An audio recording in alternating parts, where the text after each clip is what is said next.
예레미야서는 유다 말기에 유다 나라의 멸망을 예언했던 눈물의 선지자 예레미야의 사역과 예언을 기록한 책입니다.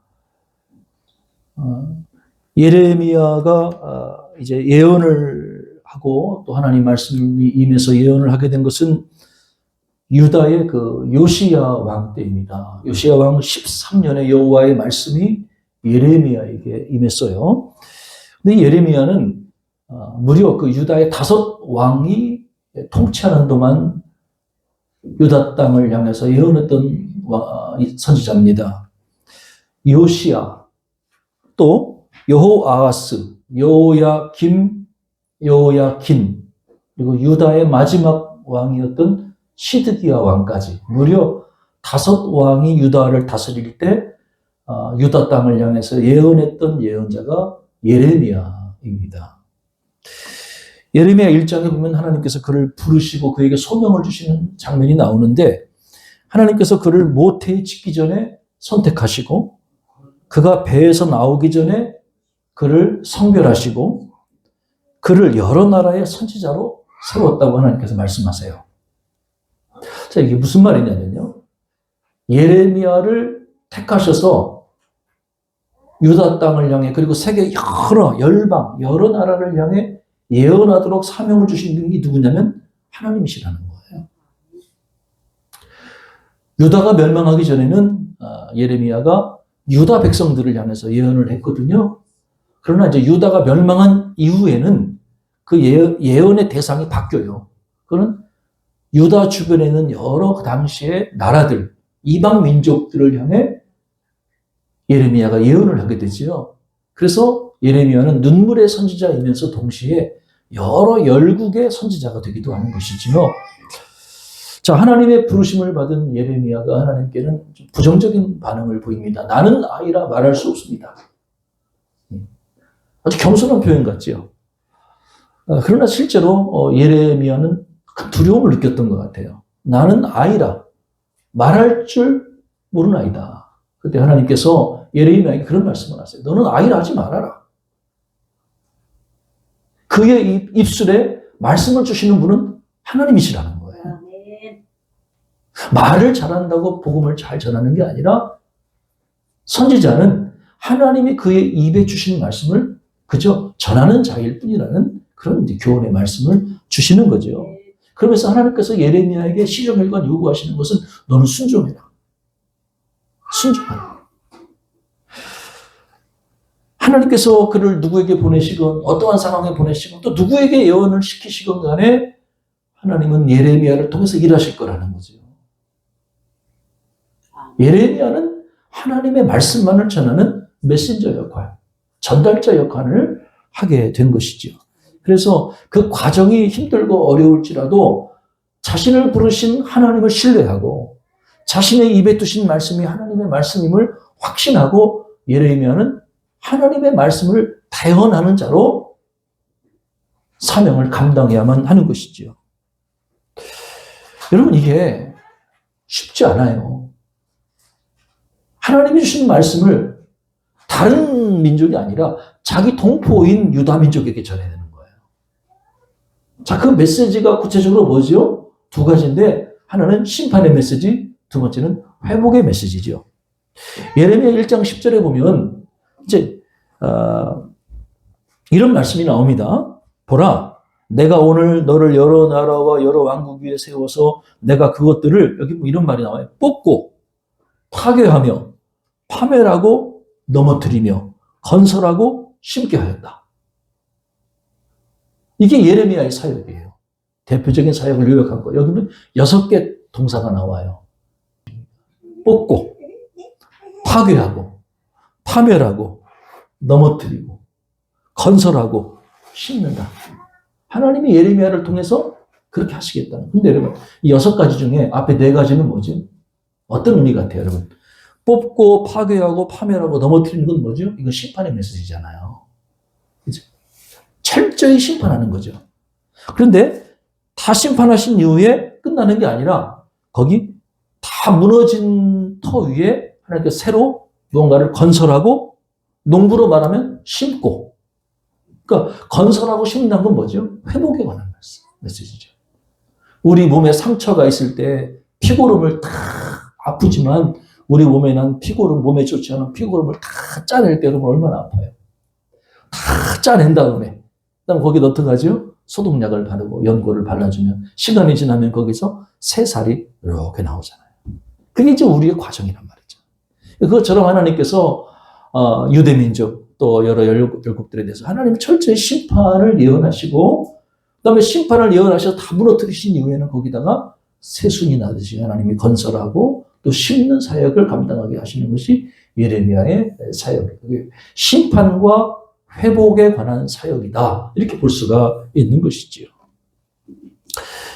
여러분, 예레미야는 하나님의 부르심을 받고 자신의 사역을 감당할 때 이제 심판의 사역 그리고 회복의 사역을 감당하게 될 거예요. 근데 이게 쉽지가 않다고 하는 거예요. 왜냐하면 그 말씀을 듣는 자들이 누구냐면 자기 동포 유다 민족. 근데 이 유다 민족이 그 말씀을 여러분처럼 아멘, 아멘 하면서 들으면 참 좋은데 유다 민족이 그 말씀을 아멘으로 좋은 마음으로 받은 것이 아니라 오히려 그 말씀을 전하는 예언자를 핍박하고 그에게 수치와 멸시를 안겨다 줬다는 것이죠. 오늘 저와 여러분이 읽었던 그 8절에 한번 찾아서 같이 8절을 같이 읽어보십시다. 시작. 내가 말할 때마다 외치며 파멸과 멸망을 선포함으로 여호와의 말씀으로 말미암아 내가 종일토록 치욕과 모욕거리가 됨이니이다. 이게 어려움이 이거예요. 예. 말할 때마다 뭐라고 외친 거예요? 예레미야가 파멸과 멸망을 선포했다는 거예요. 제가 볼 때 만약에 우리 교회에서 제가 1년 52주 설교하는데 52주 설교가 파멸과 멸망의 저주의 설교라고 그러면 여러분 아마 다음부터 처음 들어서 교회 안 나올 거예요. 저 목사님은 상처가 많은 분인가? 왜 맨날 저주 선언하고 멸망하고 회개하라고만 하는가? 어렸을 때부터 얼마나 큰 상처가 있길래 강단에서 맨날 저렇게 큰 소리만 치는 거 하고 마음이 굉장히 상한 심정으로 다음부터 교회 안 나올지도 몰라요. 근데 여러분 좀 생각해보면 예레미야가 좋은 말, 축복의 말, 회복의 말을 하기 전에 심판의 말씀, 멸망의 말씀을 전할 때 본인도 그거 하고 싶겠어요? 근데 하나님이 그에게 주신 말씀이 그 메시지였다고 하는 거예요. 그러니까 말할 때마다 그 말씀을 듣는 그 유다 청중들이, 백성들이 고통을 겪고 화를 내면서 그러니까 말하면 말수록 핍박이 오는 거예요. 이게 참 어려운 거예요. 말하면 말할수록 축복이 있고 말하면 말할수록 부흥이 있으면 얼마나 좋아요. 그 설교할 만할 것 같아요. 만약에 여러분이 설교 잘하면 그러지 않겠어요? 여러분이 설교하고 여러분이 말할 때마다 막 유튜브를 통해서 또 여러 가지 막 사람들의 소문을 통해서 말할 때마다 부흥이 있고 말할 때마다 축복이 있고 말할 때마다 좋은 기도 응답이 있으면 얼마나 신나겠어요, 목회가. 근데 예레미야는 그렇게 부른 게 아니라 말할 때마다 심판, 말할 때마다 저주, 하나님 회개하라는 메시지. 그러니 사람들로부터 돌아오는 것은 큰 수치와 모욕을 당할 수밖에 없는 그런 상황이었다고 하는 것이죠. 예레미야는 한 곳에서 설교하며 여기저기 옮겨 다니면서 설교를 했습니다. 흰놈의 골짜기에서도 설교하고 심지어는 성전 뜰에서도 성전에 예배하러 오는 사람들을 향해서도 이런 심판의 메시지, 회개의 메시지를 전했던 것이죠. 이러한 그 예레미야를 가장 심각하게 어떻게 보면 핍박했던 사람이 나오는데 그 사람은 누구냐면 바스훌이라고 하는 사람이 등장을 해요. 이 사람이 누구냐면 그 당시 제사장이고요. 그리고 성전의 총감독관이었던 이 바스훌이라고 하는 사람. 그 당시 어느 정도 권위가 있고 공적인 자리에 있던 종교 지도자죠. 이 바스훌이라고 하는 사람이 예레미야를 핍박을 하게 되지요. 그래서 하나님 말씀을 전하는 예레미야를 때리고요. 그리고 그의 목에 그 나무로 된 이제 목 이렇게 뭐라고 해야 되나요? 기구, 그죠? 나무 고랑이라고 그러더라고요. 이 나무 고랑을 목에다가 매어서 이제 하루 동안 감금하는 그런 일도 있었던 것이죠. 그래서 성전의 그 한쪽에 성전 문에 딸린 그 방이 하나 있었는데 그 감옥 역할을 한 거죠. 그 감옥에다가 집어넣고 이제 목에 나무 고랑을 걸어놓고 예레미야를 옥에 가두어서 고통을 주는 그런 일을 바스훌이 행하기도 했다고 하는 것이죠. 여러분, 예레미야가 모욕과 수치를 당했던 이유는 다른 게 아니에요. 하나님의 말씀을 전했기 때문이라는 거예요. 여러분, 하나님의 말씀을 전하는 것 때문에 내가 고통을 당하고 모욕과 수치를 당한다는 게 얼마나 힘든 일일까요? 그런데 여러분, 처음부터 예레미야가 자기가 하고 싶어서 선지자 노릇을 한 게 아니었다는 것을 주목할 필요가 있어요. 하나님, 내가 예언자가 되겠습니다. 나를 써주십시오. 이렇게 얘기한 게 아니라고 하는 거예요. 예레미야는 어쩔 수 없이 부름받아서 지금 순종하고 있는 상황이라고 하는 거죠.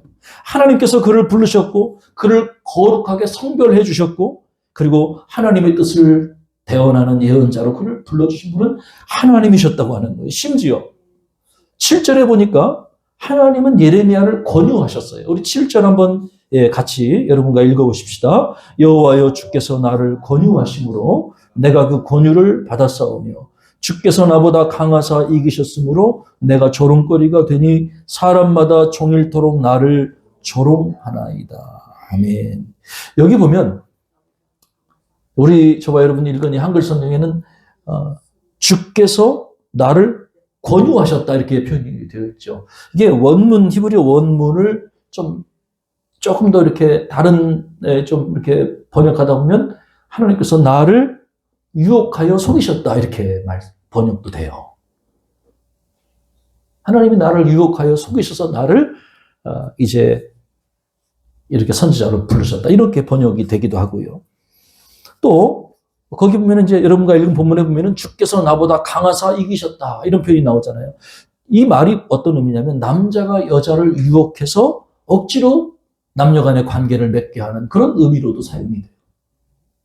그러니까 지금 이런 얘기가 왜 있냐면 지금 예레미야가 원해서 정말 자기가 하나님의 말씀을 전하기 위해서 하나님, 내가 좀 나서서 하겠습니다. 이렇게 원해서 쓰임받은 것이 아니라고 하는 거예요. 정말 철저히 그를 선지자로 부르시고 하나님의 말씀을 전하게 하신 것은 자기 뜻보다는 사실은 하나님의 뜻이 강했다고 해요. 어떻게 생각하세요? 우리가 하나님의 뜻을 따라 사람들에게 하나님의 심판을 선언하고 멸망을 선언한다는 것, 참 그게 얼마나 심적으로 고통스러운 일일까? 저는 이제 그런 생각해요. 노아 얘기를 묵상하면서 당대의 완전한 자고 의인이었던 노아인데 그 당시에 물로서 다 심판을 받잖아요. 노아의 가족들만 방주 안에 들어가고 나머지는 다 물로 심판을 받잖아요. 그리고 이 노아의 방주에서 나온 이후에 노아가 포도나무를 심는데 어느 날 노아가 장막 안에 들어가서 자기가 만든 포도주를 먹고 취해서 벌거벗고 취해서 잠을 잔단 말이죠. 그럼 그 얘기 들어보셨죠? 저는 그런 생각 들어요. 아니, 당대의 완전한 자고 의인이고 당대의 완전한 자, 그 노아가 하나님 그렇게 평가하시는데 어떻게 포도주에 술을 취해서 뻘거벗고 자기 장막 안에서 혼자 아무도 없는데 거기서 잠을 잘 수가 있을까? 그래서 세 아들이 들어와서 이렇게 아버지가 벌거벗은 모습을 보고 두 아들은 이제 하체를 덮어주는데 한 아들은 그 얘기를 다른 사람에게 전해다가 이제 저주를 받는 가나안 저주를 받는 그런 얘기가 성경에 나오잖아요. 근데 저는 그런 생각이 드는 거죠.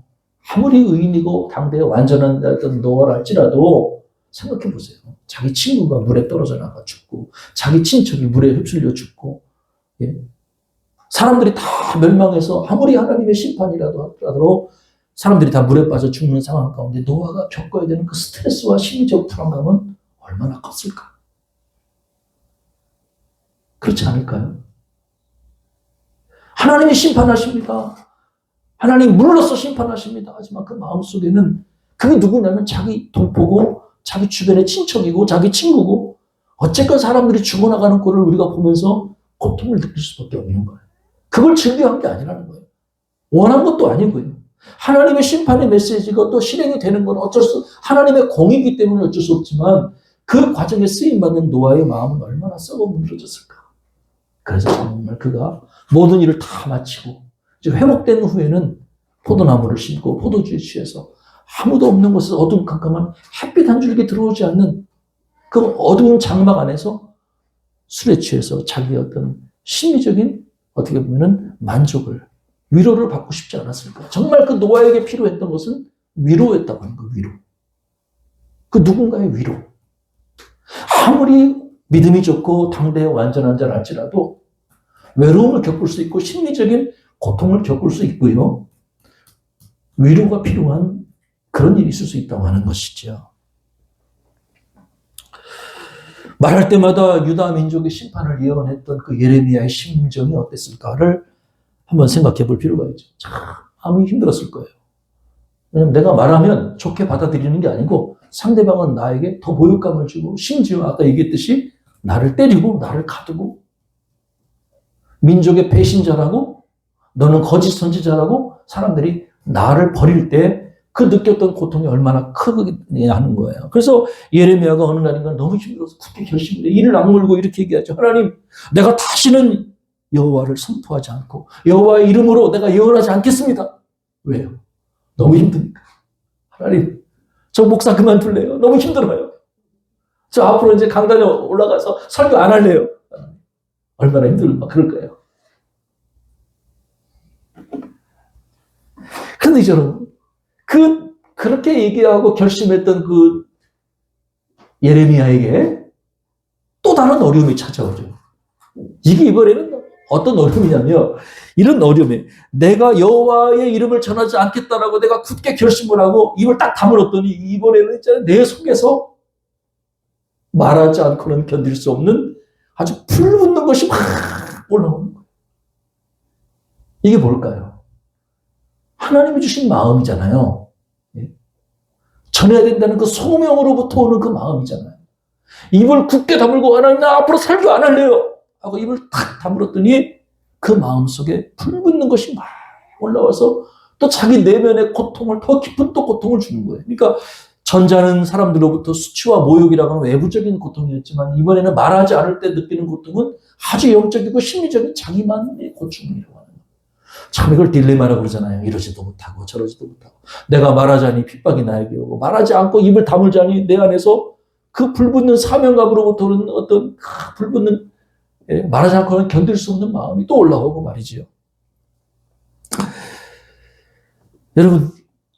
여러분이 이런 고통을 이해할 수 있을 것 같아요?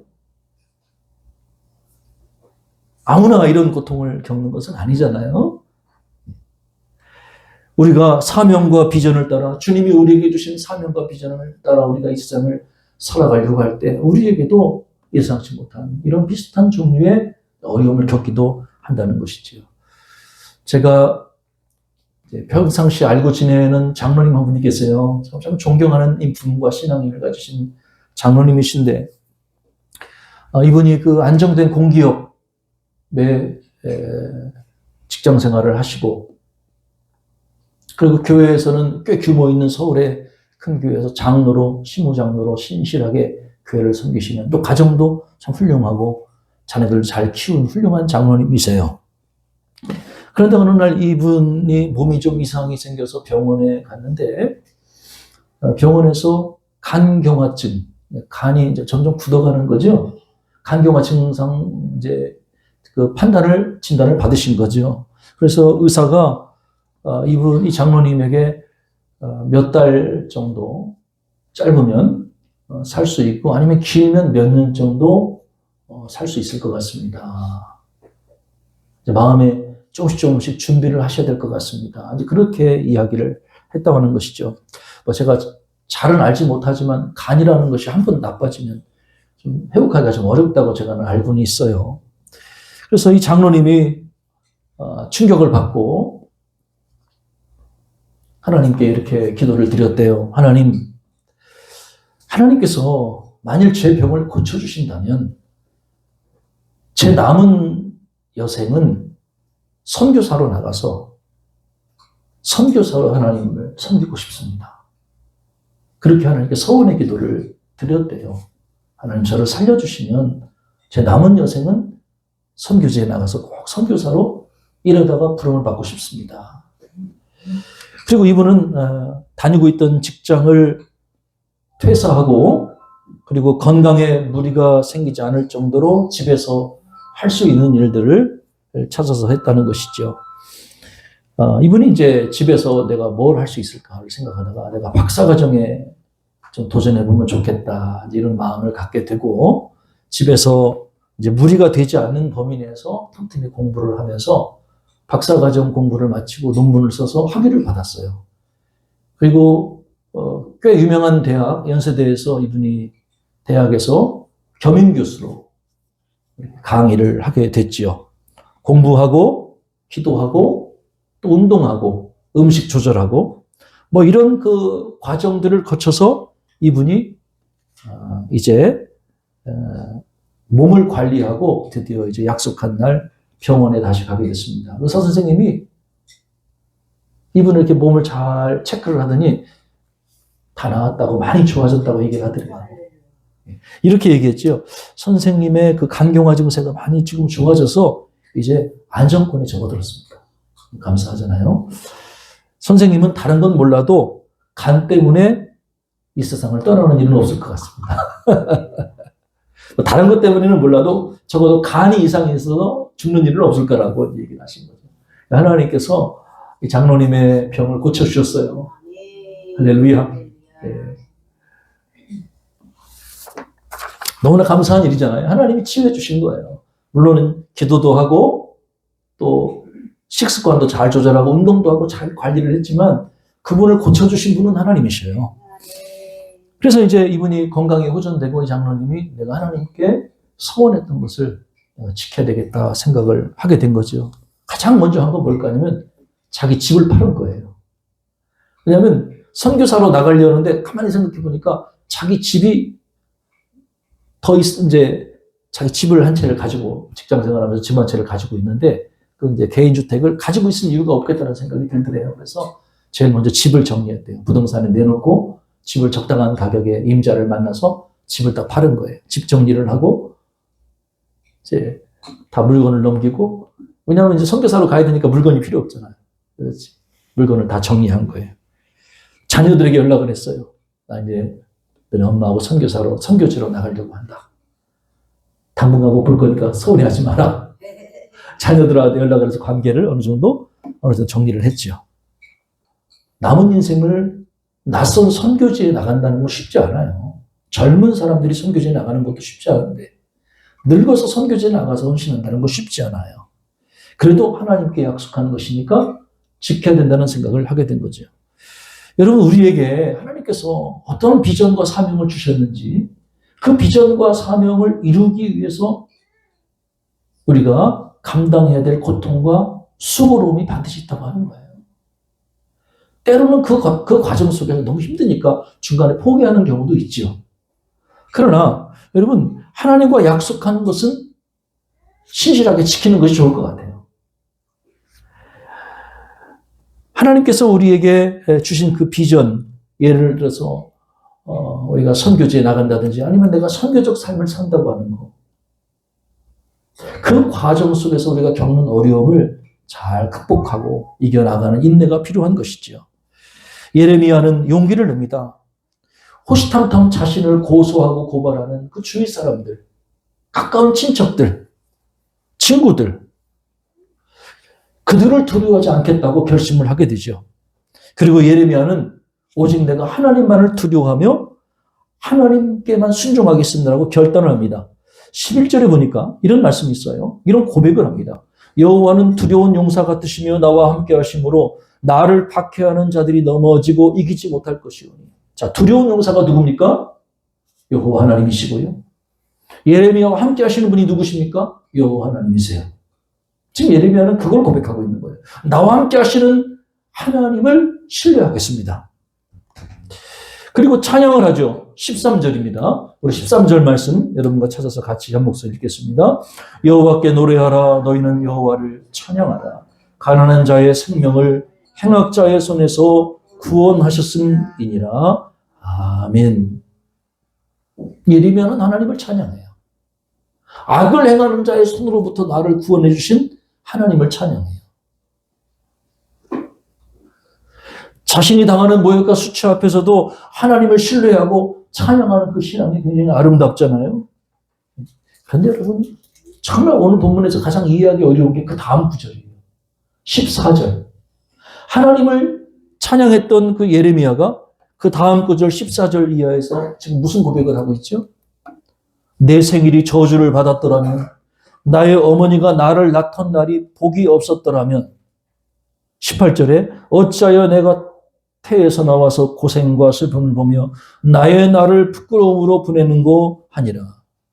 여러분 13절과 14절이 여러분 어울린다고 생각하세요? 13절에서 방금 전에 여호와께 노래하라, 하나님을 찬양하라, 하나님이 나를 구원해 주셨다, 할렐루야 하고 곧바로 다음 절에서 내 생일이 저주를 받았다라면 여러분 좀 이상하지 않으세요? 어떻게 한 입에서 불과 하나님을 찬양하고 하나님을 신뢰하겠다고 한 그 입에서 불과 한 절만 넘어가면 어떻게 내 생일을 저주하고 나의 탄생일을 저주하고 내가 태어나지 않았으면 좋겠다 깊은 심연으로 우울증 증세처럼 깊은 심연의 나락으로 내 자신이 영원히 깊이 나락에 빠지는 거예요. 이거 심리적으로 어떻게 표현해야 되는 거예요? 왜 그런 거 있잖아요. 갑자기 좋아졌다가 기분이 또 갑자기 나락으로 떨어지는 이런 증상들이 심리적으로 있잖아요. 뭐 그것처럼 할렐루야 막 뛰며 기뻐 뛰며 하나님을 찬양했다가 금방 교회 나가자마자 집에 차 안에 들어가자마자 깊이 낙심하는 거. 이런 증상들이 지금 예레미야에게 나타나게 된 거예요. 여러분 이거를 어떻게 이해해야 될까요? 과연 이것이 신앙의 모습인가? 과연 인간이라는 존재가 얼마나 연약한 존재인가? 신앙의 확신의 노래를 부른 후에 깊이 탄식하는 기도를 드리는 것이 얼마나 우리의 신앙에 공허한 일인가? 좀 여러 가지를 우리가 질문하고 떠올리고 고민해 봐야 될 그런 메시지라고 생각을 해요. 여러분 이런 예레미야의 모습 보면서 여러분 뭘 느끼십니까? 확신과 탄식. 그래요, 여러분. 저는 그런 얘기를 누구한테 들은 적이 있어요. 어린아이의 웃음과 울음은 표현은 다르지만 하나라고 그러더라고요. 어린아이가 막 애들이 막 웃잖아요. 웃다가 또 금방 앵앵 울잖아요. 여러분 어린아이를 안 키워보셨군요. 애들은 그래요. 애들은 금방 막 웃다가요. 금방 또 막 울어요. 우리는 어른들은요. 어지간하면 안 웃어요. 그리고 어지간해도 안 울어요. 그러니까 어른이에요.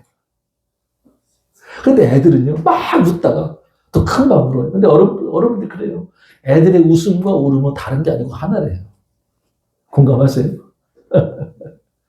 둘 다 아주 건강하고 자연스러운 자기 표현의 방법이라고 하는 거예요. 문제가 아니에요, 사실은. 어른의 시각에서 볼 때는 염려가 될지 모르지만 애들은 그게 정상이에요.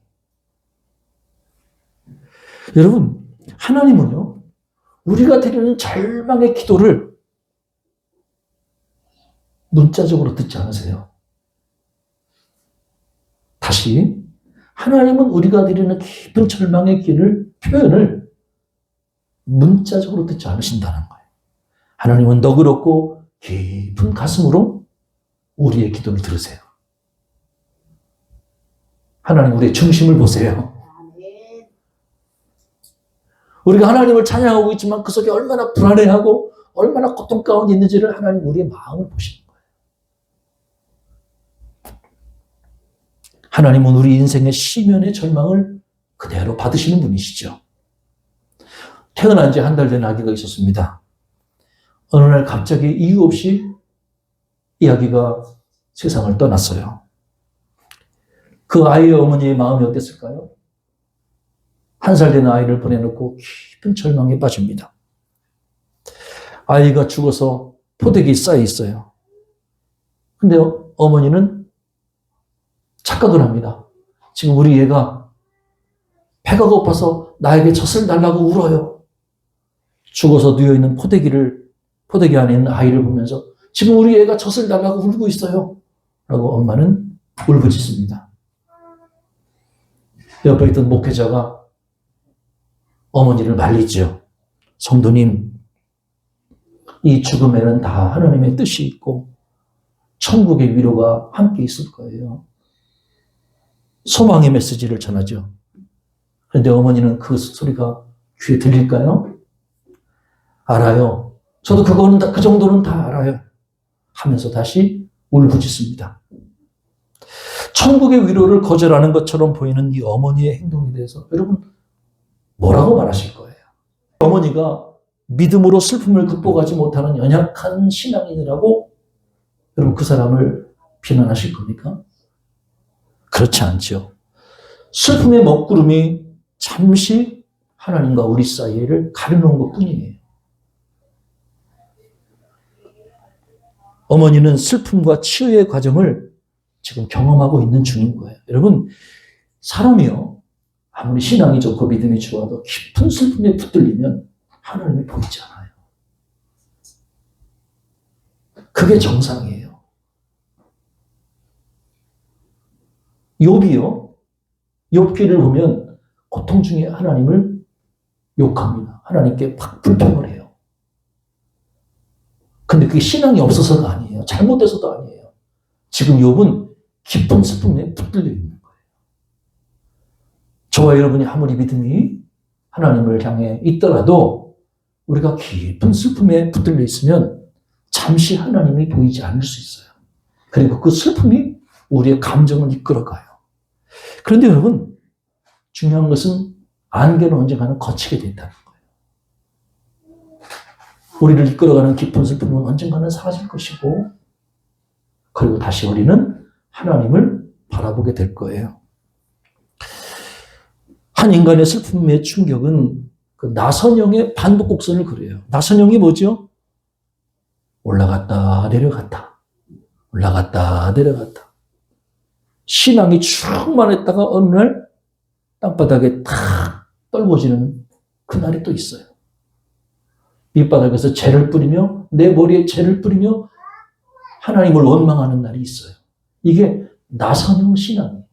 신앙이 올라갔다 내려갔다 올라갔다 내려갔다를 반복해요. 마치 바닷가의 바닷물이 밀물과 썰물을 왔다 갔다 하듯이, 그러면서 바닷물을 정화시키고 바닷물을 깨끗이 하며 생태계를 보존하듯이 우리의 신앙도 밀물과 썰물을 경험하는 거예요. 하나님의 은혜를 충만히 받았다가 때로는 죄에 심하게 오염됐다가, 이런 과정들을 우리는 냉탕과 온탕을 겸하여 가고 있는 거예요. 우리가 이러한 인간의 감정을 조금이라도 이해한다면 그 누구에게도 믿음으로 그 고통을 극복하지 못한다고 비난해서는 아니 된다고 하는 거예요. 인간은 그런 존재예요. 인간은 로봇가 아니에요. 신앙은 수학이 아니에요. 이성적 판단을 기준으로 인간의 감성을 다그치기만 하는 것은 강박적인 거예요. 인간의 경험에 마음과 감정을 빼버린 것이 강박적 신앙이죠. 여러분, 너무 신앙생활을 잘하려고만 하지 마세요. 훌륭한 신앙인으로 존경받으려고 하지 마세요. 그러면 탈나요. 넘어져요. 무엇보다 다른 사람에 대해서 긍휼을 잃어버려요. 적당히 넘어지기도 하시고 다시 툴툴 털어버리고 일어나기도 하셔야 돼요. 왜 아멘들을 안 하세요? 오늘 목사님 설교가 이상한가? 그게 맞거든요. 너무 믿음 좋고 너무 신앙이 온전한 사람은 다른 사람의 고통을 몰라요. 자기가 중심이 돼요. 인간이라고 하는 것은 하나의 감정으로 단정 지을 수 있는 존재가 아니에요. 매우 복잡해요. 믿음이라고 하는 것도 늘 하나님을 향해서 올라가 독수리같이, 이것만이 신앙이 아니에요. 때로는 깊은 심연으로 날개를 꺾이고 떨어지는 독수리처럼 깊은 심연을 향해 나가는 것도 우리의 신앙이에요. 둘 다 우리의 모습인 거예요. 둘 다 하나님은 우리를 귀히 여기세요. 믿음의 밑바닥을 경험하게 될 때 비로소 내가 가진 믿음이 나의 소유가 아니라 주님이 주신 선물이라는 것을 깨닫게 되는 거예요. 내가 잘해서 믿은 것이 아니라 하나님이 나에게 주신 은총이었다는 것을 고백하게 되는 거예요. 언제?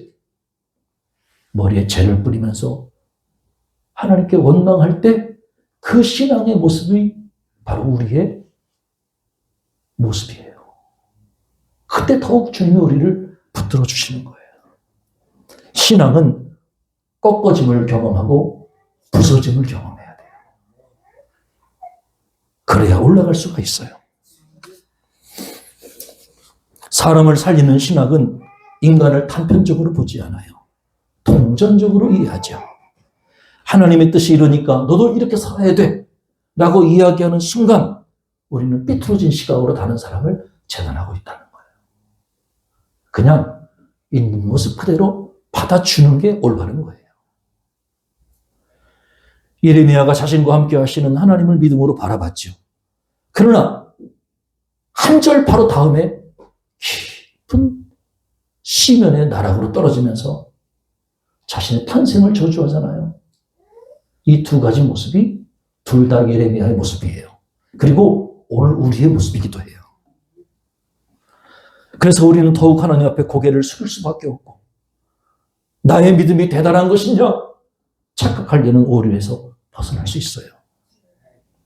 행여 우리 주변의 예레미야처럼 하나님과의 관계에 어려움을 겪으면서 고난 가운데 몸부림치는 형제자매가 있다면 그를 따스한 눈으로 맞아주고 포용할 수 있는, 손잡아줄 수 있는 마음이 생기게 되는 거죠.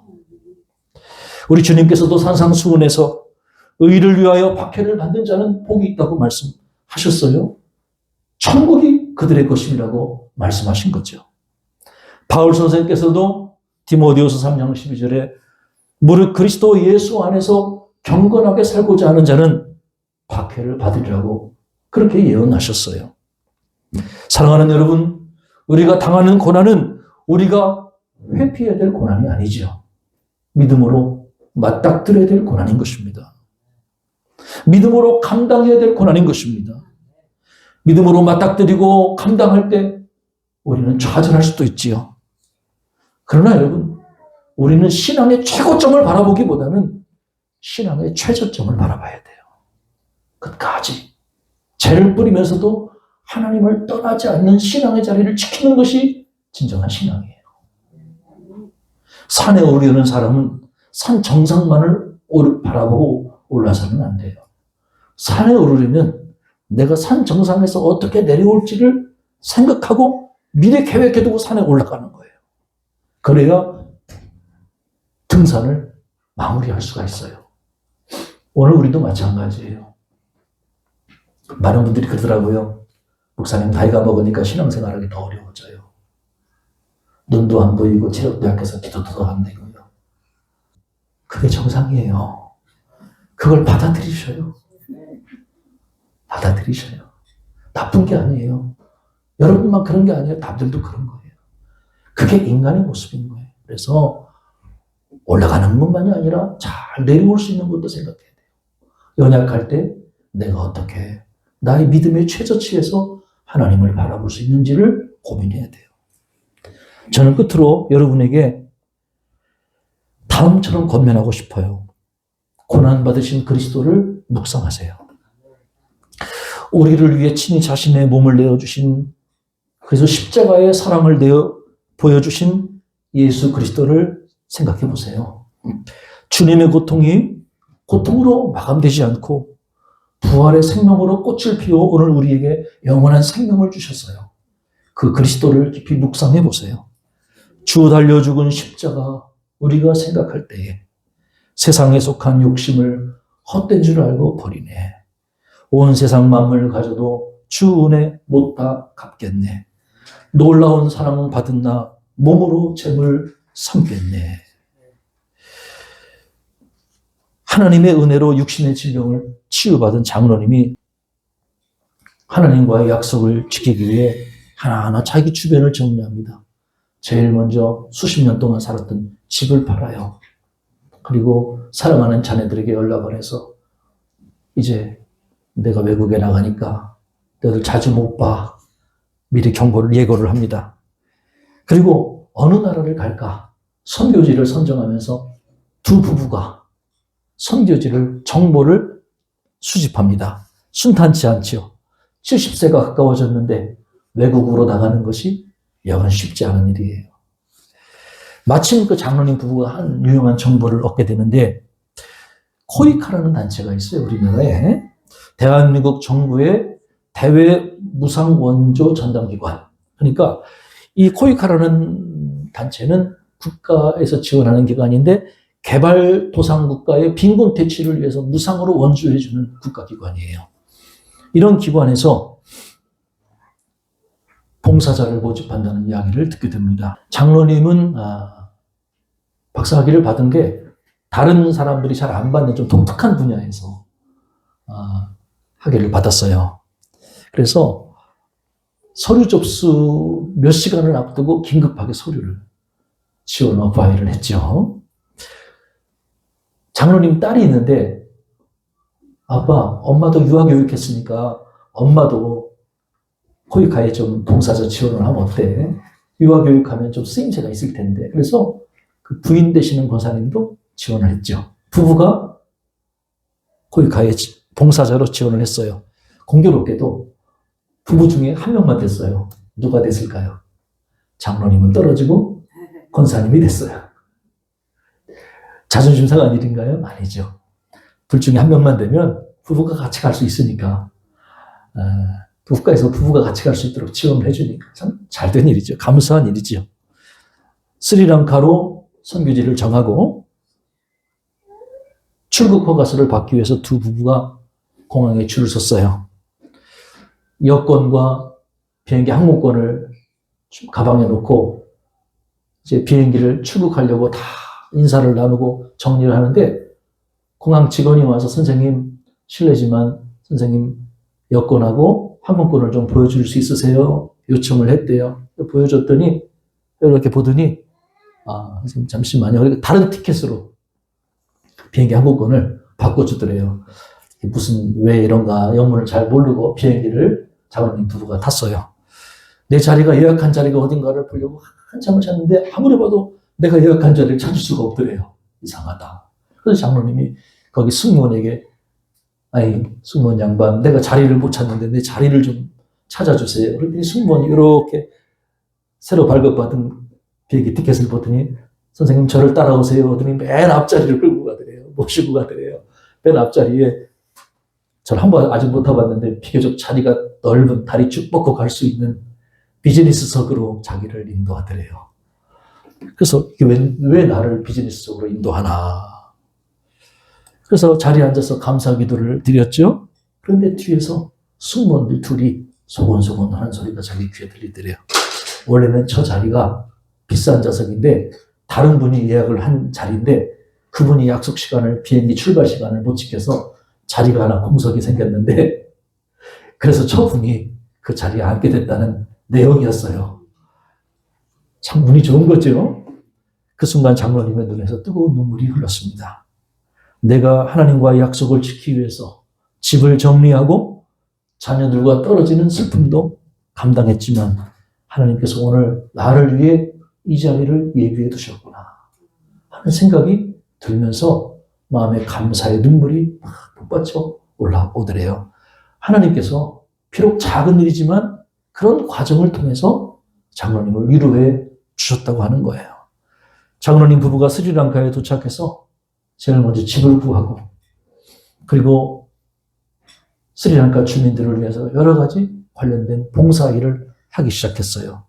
마침 그곳에 바나바 훈련원에서 사역 비전을 가지고 사역하시는 우리 교단에 우리 전 선교사님이 계신데, 그 선교사님과 교제하면서 바나바 훈련원의 목회자들을 잘 돕고 또 교회를 세울 수 있는 그런 사역과도 간접적으로 동역하는 귀한 은혜를 누리게 됐어요. 지금 이 장로님은 건강하게 스리랑카 사역을 약속한 서원을 다 지키고 귀국해서 이제 사모님과 그 부부가 함께 우리나라에 들어와 있는 스리랑카인들 선교를 위해서 아름답게 봉사하고 계세요. 사랑하는 여러분, 이제 말씀 마칩니다. 우리가 하나님의 말씀을 전하고 또 하나님께서 맡겨주신 사명을 감당할 때 오늘 우리에게 예상치 못한 어려움, 고난이 있을 수 있어요. 그러나 여러분, 힘들고 어려워도 우리가 그 사명을 감당하지 못하면 우리 안에 만족이 없어요. 기쁨이 없어요. 어쩔 수 없어요. 하나님의 사역자는 사역을 할 때 가장 행복해요. 사명자는 하나님이 주신 사명을 감당할 때가 가장 행복해요. 그거는 돈으로도 줄 수 없는 행복이에요. 하나님의 위로가 있어요. 확신과 탄식의 갈림길, 그건 어쩔 수 없어요. 받아들여야 돼요. 그게 인간의 모습이고 우리의 모습이에요. 잘못된 게 아니에요. 오히려 그런 어떤 확신과 탄식의 갈림길에서 우리는 더 깊고 풍성한 신앙의 길을 경험하게 되는 거예요. 우리가 겪게 될 고통은 우리가 피해야 될 고통이 아니라 우리가 장차 믿음으로 맞닥뜨려야 될 고통인 것을 기억하세요. 지금 사순절 기간을 맞아서 저와 여러분이 주님의 고난을 깊이 묵상하고 십자가의 은혜를 깊이 바라보며 주님의 주시는 위로를 풍성히 누리는 귀한 시간이 되어지기를 주의 이름으로 축복합니다. 기도하겠습니다.